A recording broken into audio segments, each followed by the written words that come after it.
Geography का एक और क्लास में आपका स्वागत है। आज जो हम टॉपिक पढ़ने वाले हैं वो हमारा टॉपिक है चक्रवात और प्रतिचक्रवात।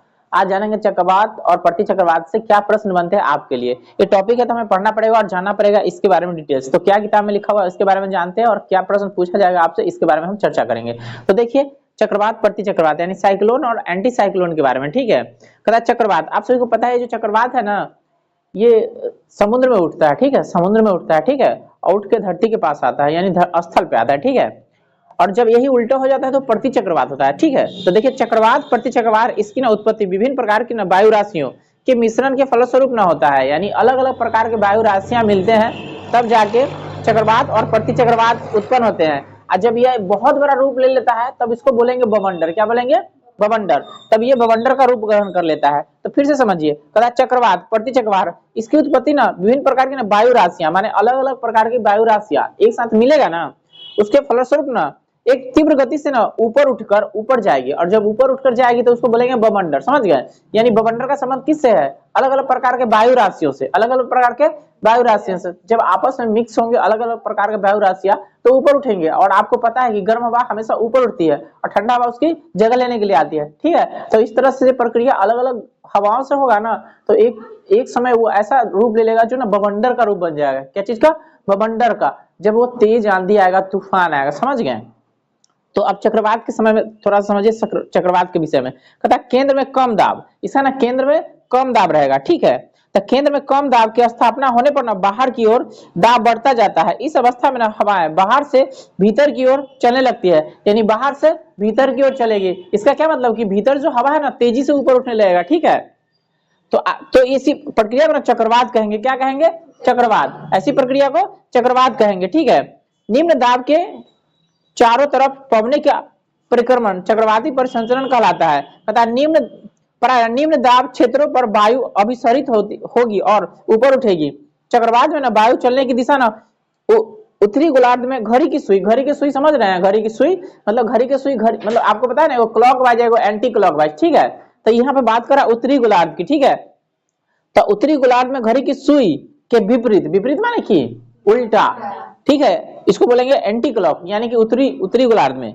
और दक्षिणी गोलार्ध में घड़ी के सुई के अनुसार यानी जैसे घड़ी चलता है ना उस प्रकार। तो आपको पता है घड़ी किस प्रकार चलता है, तो यानी कि एक बार आप देखेंगे तो घड़ी ऐसे चलता है, ठीक है, इस तरह से, ठीक है। तो घड़ी के अनुसार हो गया, और जब इसी को उल्टा कर देंगे ना तो विपरीत दिशा में हो जाएगा। देखिए हो गया विपरीत, ठीक है। तो एक बार इस यहां से स्टार्ट हो गया, ऐसे से चला और दूसरी बार उल्टा चला, ठीक है। तो एक क्लॉकवाइज होगा, एक एंटी क्लॉकवाइज। इसी तरह से धरती का रोटेशन आपको बताया है पश्चिम से पूर्व, बताया है ना। हाँ, उसी तरह से इसके बारे में भी है, ठीक है। अब इसको ठीक से समझने की कोशिश करिए। कहता है चक्रवात में ना वायु चलने की दिशा ना उत्तरी गोलार्ध में घड़ी की सुई के विपरीत यानी उल्टा, घड़ी के उल्टा। और दक्षिणी गोलार्ध में घड़ी की ना सुई की दिशा यानी घड़ी के चलने के अनुसार। अब इसका स्थानीय कुछ नाम है जैसे टोर्नेडो, हरिकेन और टाइफून। इसका ना कुछ स्थानीय नाम है टोर्नेडो, हरिकेन और टाइफून। ये सब किसके उदाहरण है? चक्रवात के। इसमें किसके उदाहरण है? और एक समय ना ये बहुत बड़ा रूप ले लेता है, विशाल का है, बवंडर बन जाएगा, ठीक है। अब प्रति चक्रवात के विषय में थोड़ा सा बात समझिए। जब केंद्र में दाब अधिक होती है, केंद्र में दाब अधिक होती है तो केंद्र से ना हवाएं बाहर की ओर चलती है, इसे ना प्रति चक्रवात कहते हैं। यानी उच्च वायुदाब क्षेत्र के ना चारों तरफ पवनों का ना परिक्रमण प्रतिचक्रवाती परिसंचरण कहा जाता है। उच्च दाब क्षेत्र में वायु का अवतलन होगा और धरातल पर ना अपसरित होगी, इससे ना वाताग्र का अभाव हो जाता है। तो इस तरह से ना प्रतिचक्रवात का जन्म होता है। इस तरह से प्रतिचक्रवात का जन्म होता है। प्रतिचक्रवात में वायु की दिशा उत्तरी गोलार्ध में घड़ी के सुई के अनुकूल यानी उस समय उल्टा चल रहा था लेकिन अभी घड़ी के अनुसार चलेगा, ठीक है। और दक्षिणी गोलार्ध में ना घड़ी के सुई के विपरीत यानी उल्टा, ठीक है। तब इसमें ना बदल जाता है, प्रतिचक्रवात में बदल जाता है, ठीक है।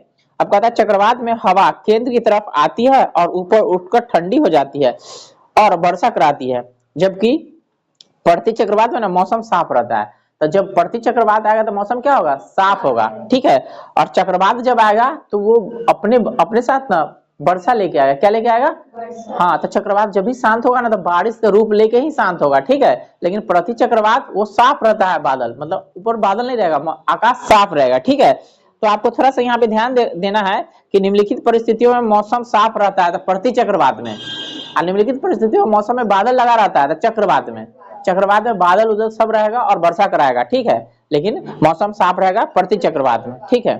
अब कहता है चक्रवात तथा प्रति चक्रवात की पवनों की दिशा की प्रारूप, जिसको ना आपको जान लेना है चक्रवात में और प्रति चक्रवात में, ठीक है। तो आपको याद रखना है घड़ी के सुई के अनुसार होता है पवनों की दिशा, और उसका विपरीत घड़ी के उल्टा, ठीक है। तो यही है। अब तरित झंझा के बारे में समझिए और टॉर्नेडो। अब तरित झंझा क्या है, टॉर्नेडो क्या, इसके बारे में समझिए, ठीक है। यह भयंकर ना विध्वंसक अल्पकालीन स्थानीय तूफान है, यानी टॉर्नेडो और तरित झंझा क्या है, एक तूफान का रूप है, क्या है, यानी कम समय वाला तूफान, ठीक है, यानी कम समय में आएगा बस तबाही मचा के चल जाएगा, ठीक है। तो ये एक भयंकर विध्वंसक यानी बहुत बहुत प्रलय लाता है, विध्वंसक अल्पकालीन स्थानीय तूफान है। तो यह अपेक्षाकृत कम क्षेत्रफल पर ही सीमित होते हैं। तरित झंझा उष्ण आर्द्र दिनों में प्रबल संवहन के कारण उत्पन्न होते हैं। तरित झंझा एक पूर्ण विकसित कपासी वर्षा मेघ है, यानी तरित झंझा क्या है, एक मेघ है, एक वर्षा है, यानी एक वर्षा का रूप है, ठीक है, जो गरज कर बिजली उत्पन्न करते हैं, यानी कि जब जिधर देखोगे ना ठनका ठनकते रहता है, ठीक है, बिजली उत्पन्न होता है, समझ रही है ना। तो ये तरित झंझा है। तरित झंझा क्या है, गरजेगा, बहुत गरजेगा आकाश, तुमको पता चलेगा कि क्या आवाज आ रहा है, इतना आवाज कहाँ से आ रहा है, ठीक है, और बिजली उत्पन्न होगा। जब यह बादल अधिक ऊंचाई तक चले जाते हैं जहां तापमान शून्य से कम हो जाता है तो इसे ना ओले बन जाते हैं और ओला वृष्टि होता है, यानी कि जब बादल अपने साथ जो ठंडी हवा लेकर के ऊपर जाएगा, बहुत ठंडा हो जाएगा, तो वहां पे क्या हो जाएगा, वो बर्फ जम जाएगा पूरा और भारी भारी बन जाएगा। अब धरती पर बहुत तेजी से गिरेगा, और जहां गिरेगा ना वहां पे खन देगा, मिट्टी उट्टी सब खराब कर देगा। अगर घर पे गिर गया तो घर का छत उत सब नाश कर देगा, ठीक है, यानी ओला वृष्टि बन जाएगा, बड़ा बड़ा ओला वृष्टि, ठीक है। अब करकट का घर है तो गया, खपड़ा उपड़ा का घर है तो गया, माटुरी का घर है तो गया, अरे छत तक फोड़ देता है, इतना भारी हो जाएगा। अगर छत नहीं भी फोड़ सका ना तो इतना भारी भारी जम जाएगा कि पिघलेगा तब ना पानी बन के निकलेगा, और वो छत पर पड़ा था, छत भी तो गिर जाएगा ना, बड़ा बड़ा बिल्डिंग बना रहता है 10 तला 20 तला के, तो गिर ना जाएगा, ठीक है। तो ओला वृष्टि का रूप ले लेता है, ठीक है। आर्द्रता कम होने पर ना ये तरित झंझा धूल भरी आंधी लाते हैं। तरित झंझा की विशेषता उष्ण वायु का प्रबल ऊर्ध्वाधर प्रवाह है, जिसके कारण ना बादलों का ना आकार बढ़ता है और ये अधिक ऊंचाई तक ना पहुंचते हैं, इसके कारण ना वर्षण होती है, यानी वर्षा होता है, ठीक है। और बादल जैसी अधिक ऊंचाई पर बढ़ेगा, ऊपर पहुंचेगा, ठंडा होगा, बर्फ बन जाएगा। कहता भयानक तरित झंझा से कभी कभी वायु आक्रामक रूप से हाथी के सूर की तरह ना सर्पिल अवरोह करती है। इसमें ना केंद्र पर अत्यंत कम वायुदाब होता है और यह व्यापक रूप से भयंकर विनाशकारी होते हैं। इस परिघटना को ना टोर्नेडो कहते हैं, क्या कहते हैं, हाँ, यानी कि समझिए कि समुद्र से एक तरह से पानी सोख रहा है, एक जगह धरती पर जाकर के डाल रहा है, यानी बहुत भयंकर बारिश होता है टोर्नेडो में, ठीक है। कहता है टोर्नेडो सामान्यतः ना मध्य अक्षांश में उत्पन्न होते हैं। समुद्र पर टोर्नेडो को ना जल स्तंभ यानी वाटर स्पॉट कहते हैं।